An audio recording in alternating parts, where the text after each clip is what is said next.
Hai, hello, salam sejahtera Malaysia. Selamat datang ke channel Fels Lifestyle. Terima kasih tuan-tuan dan puan karena terus setia dan terus bersama di dalam channel ini. Saudara-saudara, saya telah mendapat satu lagi maklumat. Setelah beberapa isu rasuah yang berlaku, bukan saja di Semenanjung, termasuk di negeri Sabah. Tidak lain dan tidak bukan berkaitan dengan rasuah adun berjemaah, skandal rasuah Sabah yang melibatkan nama Ketua Menteri Sabah dan juga beberapa adun. Hanya nama mereka terlibat, belum pasti bersalah atau tidak. Tapi berkaitan dengan ini, satu lagi dapatan menarik daripada SPRM. Skandal Sabah, SPRM rakam keterangan Dato' E dan Dato' R. Siapa agak-agaknya Dato' E dan Dato' R ini? Suruhanjaya Pencegahan Rasuah Malaysia merakam keterangan dua bekas pegawai tinggi kerajaan yang kini berkhidmat sebagai pengerusi dalam firma berasingan di bawah satu konsortium perlombongan yang dikaitkan dengan pemberi maklumat yang mendedahkan skandal rasuah di Sabah. Berdasarkan maklumat yang diperoleh Malaysia kini, kedua-dua individu tersebut sebelum ini hanya dikenali sebagai Dato' E dan Dato' R telah memberi keterangan di Ibu Pejabat SPRM Sabah di Kota Kinabalu pada Khamis. Mereka dipanggil selepas pemberi maklumat itu dalam satu laporan Malaysia kini mendakwa adun membakut Arifin Arif telah menawarkan satu penyelesaian untuk menutup mulutnya. Penyelesaian itu didakwa melibatkan pemulihan lesen cari gali mineral yang telah dibatalkan dengan syarat pemberi maklumat menarik balik dakwaannya serta mengeluarkan kenyataan umum bahawa dana tersebut adalah sumbangan politik. Arifin yang juga menantu kepada yang di-Perdana Negeri Sabah, Musa Aman, menafikan tuduhan tersebut dan membuat laporan polis berhubung artikel disiarkan Malaysia kini. Dalam artikel berkenaan, pemberi maklumat mendakwa memberi rasuah kepada Arifin dan beberapa adun lain. Mendakwa rundingan tersebut dilakukan melalui Dato' E dan Dato' R. Dia juga mendakwa bahawa Arifin membawa kedua-dua individu itu sebagai saksi ke kediaman Ketua Menteri Sabah, Haji Jinor di Likas. Jadi saudara-saudara, persoalannya adakah menantu kepada Musa Aman ini bersalah ataupun tidak? Kita nantikan saja apa yang akan berlaku. Tuan-tuan dan puan, apa komen Anda? Hai, hello, salam sejahtera Malaysia. Selamat datang ke channel Fels Lifestyle. Tuan-tuan dan puan, terima kasih kerana terus setia dan terus bersama di dalam channel ini. Saudara-saudara, tiba-tiba ada satu kenyataan. Kepimpinan daripada pembangkang yang berkata bersedia ataupun lebih spesifik, Azmin Ali, Setiausaha Agung Bersatu, berkata Bersatu bersedia untuk berdepan dengan pilihan raya pada penghujung tahun ini. Adakah jangkaan daripada Bersatu ini akan menjadi kenyataan ataupun ini hanyalah mimpi di siang hari? Bercakap tentang tebuk atap. Saudara-saudara, ini satu dapatan saya terkini daripada Harapan Daily bertarik Februari 9. Tebuk atap 2.0, ada yang mahu berpaling tada selepas Aidilfitri. Adakah tajuk ini merangkumi ataupun melibatkan MP-MP kerajaan hari ini yang akan berpaling tada terhadap Anwar Ibrahim, menarik sokongan terhadap Anwar Ibrahim selepas Aidilfitri? Dalam satu tulisan oleh Liana Marzuki, Let Me Spill the Bean. Benda saya dengar baru-baru ini, beberapa little birds juga sahkan dari kedua-dua kem. Gerakan tebuk atap 2.0 tengah giat dijalankan tahun ini. By hook or by crook, kena jatuhkan kerajaan. Kes pemimpin PN, Perikatan Nasional, dan suku Sakat sudah mula tahun ini. ahli parlimen, kalau tak tukar kerajaan, ramai yang teman Najib nanti. Makanya dengarnya ada pakatan antara ahli parlimen UG nak gabung dengan PN. Katanya nak paling tada lepas Aidilfitri.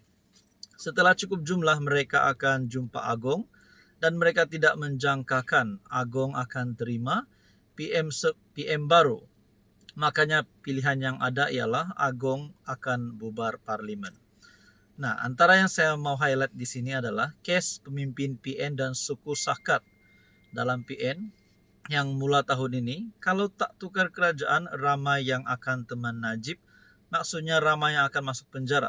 Adakah di antaranya Muhyiddin Yassin yang terpalit dengan kes rasuah, dan mungkin Sanusi, ataupun mungkin ada lagi kepimpinan di dalam PN yang terlibat dengan ataupun terpalit dengan rasuah. Jadi mereka nak cepat-cepat tumbangkan Anwar supaya mereka berkuasa. Itu sebab mereka dah start drum suruh ahli parti bersedia. Pilihan raya boleh terjadi bila-bila masa. Firasat ramai pemerhati politik, keputusan tetap sama, parlimen tergantung juga. Itu sebab banyak tindakan dibuat agar base PH tidak keluar mengundi. Itulah tiba-tiba mereka jadi terpaling Cina sekali. Soalan saya, kalau PN yakin menang, siapa jadi PM? Tan Sri Muhyiddin, kluster mahkamah. Depa mengata Zahid, maknanya mereka pun sama. Selepas naik, nak di NAA, melepas tanpa membebaskan pula. Haram untuk orang, halal untuk mereka. Kepada pengundi, get ready, it's a roller coaster ride this year. There's no angel in politics. Tugas kita memilih lesser evil, pihak yang punya mudarat lebih kecil terhadap pembinaan negara bangsa. Berkaitan dengan tulisan ini, Anda boleh lihat artikel Harapan Daily. Apa komen Anda? Hai, hello, salam sejahtera Malaysia. Selamat datang ke channel Fels Lifestyle. Terima kasih tuan-tuan dan puan kerana terus setia dan bersama di dalam channel ini. Satu lagi cerita yang pasti memeningkan kepala ramai orang. Tiba-tibalah pula ada yang kata parlimen akan dibubarkan pada hujung tahun ini. Ada juga kata parlimen akan dibubarkan tidak lama lagi. Saudara-saudara, ini satu balasan kepada Azmin. Amanah membalas Azmin bubar parlimen hak PM. Siapakah Azmin untuk membubarkan parlimen? Adakah Azmin mempunyai kuasa untuk membubarkan parlimen? Ketika bersatu yang tiba-tiba membuat jangkaan, kemungkinan berlaku pilihan raya mengejut pada penghujung tahun ini. Pemimpin amanah tampil mengingatkan pembubaran parlimen itu hak Perdana Menteri Anwar Ibrahim. Dengar sekali lagi. Pembubaran parlimen hak Perdana Menteri, yaitu Datuk Seri Anwar Ibrahim. Bukan hak Muhyiddin Yassin, bukan hak Hadi Awang, bukan juga hak Azmin Ali. Bagaimanapun, Setiausaha Agung Amanah Faiz Fadzil menegaskan partinya bersedia berhadapan dalam apa jua pilihan raya. Katanya memandangkan pentadbiran PM Anwar baru memasuki separuh penggal, maka fokus harus diberikan kepada usaha pembangunan negara dan penyelesaian ekonomi rakyat. Amanah bersedia berhadapan dalam apa jua pilihan raya yang bakal berlaku kerana kekuatan perpaduan yang dibina di kalangan parti komponen PHBN telah menang dalam kebanyakan pilihan raya kecil sebelum ini. Dia berkata demikian ketika diminta mengulas kenyataan Azmin Ali, kenyataan Setiausaha Agung Bersatu yang memaklumkan partinya diarahkan membuat persediaan dengan jangkaan kemungkinan berlaku pilihan raya mengejut tahun ini. Alamak, nak cakap hati-hatilah. Adakah ini akan memakan diri mereka sendiri? Kenapa tiba-tiba ada jangkaan pilihan raya mengejut akan diadakan pada hujung tahun? Adakah ini makna kata Anwar akan tumbang hujung tahun ataupun Anwar akan hilang sokongan pada hujung tahun ini?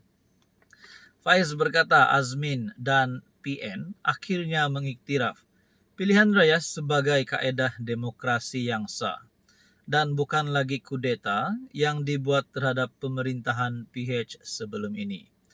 Ini menunjukkan Azmin dan PN insaf dengan tindakan mereka melakukan langkah Sheraton yang telah membunuh demokrasi dan mengancam pembangunan negara, di mana kestabilan politik tidak wujud akibat langkah Songsang tersebut. Nah, adakah dengan ini mungkin Azmin Ali sekali lagi mempunyai niat untuk melakukan seumpamanya langkah Sheraton seperti yang pernah dilakukan sebelum ini? Nah, adakah Azmin akan keluar bersatu? Nah, adakah kenyataan ini menyebabkan Azmin akan memakan diri sendiri? Jadi saudara-saudara tonton apa Anda rasa? Adakah kenyataan daripada Amanah yang membalas Azmin bahwa bubar parlimen adalah hak PM? Adakah Anda mempunyai komen berkaitan dengan ini? Nah, bagi saya setuju. Memang kuasa Anwar, hak Anwar untuk membubarkan parlimen. Tapi saya rasa tidak secepat sepenghujung tahun ini. Apa komen Anda?